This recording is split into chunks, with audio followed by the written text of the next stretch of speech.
this week's Raw in Cleveland, Ohio, it was like amazing. It started out with the thuganomics John Cena. Like everyone was waiting for this. Everyone wants the thuganomics Cena back. I want the thuganomics Cena back.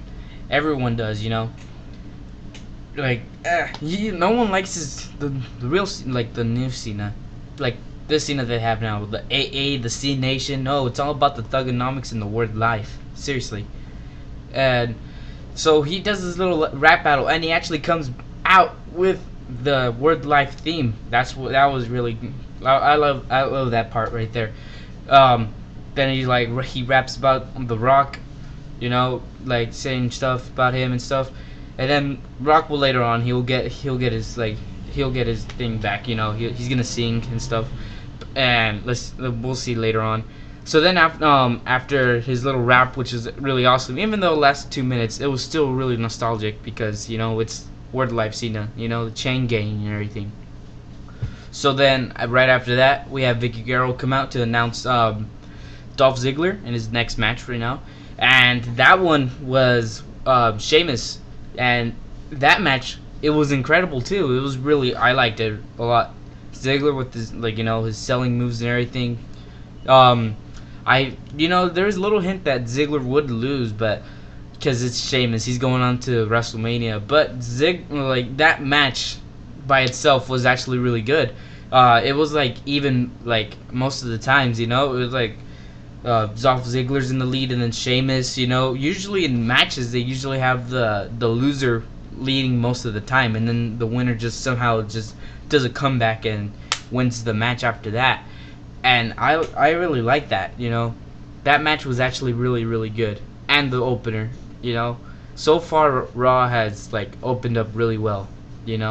Unlikely how other Raws started. Next up, we were gonna have a tag team match, a mixed tag team match, with Oksana and Santino Marella versus David Otunga, and who knows, But then it was all switched up when John Laurinaitis came out and he said, "Hey, you know what? This is not gonna be a tag team match anymore. It's gonna be a handicap match." So then Oksana was put aside, and then Santino had to face David Otunga and the world's strongest man, Mark Henry. And just adding to this, they have announced that there's at WrestleMania there's gonna be a team Teddy Long versus Team John Laurinaitis at WrestleMania. And I'm pretty sure I said that before, and I knew that was gonna happen. It wasn't gonna be a Team Raw versus SmackDown, but at least it's causing competition, and competition actually makes business better. So then it was pretty much a squash match right now. So then David Otunga actually looking pretty impressive, he came from the lowest cards of the beginning, and then all of a sudden he's a mid carder, and then he's actually been showed more, which is pretty weird though, but I guess it's pretty cool because David Otunga he looks like a really good superstar too.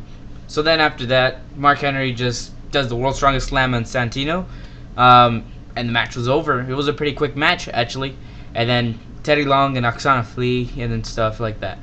And after that, then they announced a Brodus Clay. Wow. Brodus Clay, and you haven't seen him in about 2 weeks. And everybody wanted Brodus Clay, and at first it was all a joke because he, I don't know, Brodus Clay did something. And then they made him come out with the Funkasaurus, and then say, "Haha, look guys, it's Brodus Clay, it's a joke, huh?" And then everybody's like, "Yeah, Brodus Clay, yeah!" So then Brodus Clay's, he's just, he like David Otunga, he came from a nobody, and then now he's a mid-carder. And that's actually really good. I like that. Brodus Clay is down. So then he was had a face-off with Jinder Mahal, which is also a really quick match. But still, they had Brodus Clay in action, and then they announced yet another WrestleMania match. So then we have Shawn Michaels come out, the Heartbreak Kid. And that's another good part of Raw too. And then he, what he does, he's just out in the ring, and he's just talking about how he heard rumors and that that he's known of, and then others that he's never heard at all. That he couldn't get the job done, that he couldn't beat Undertaker at WrestleMania. He couldn't do what Triple H might do this year. So He's just saying that he's know who's gonna pin.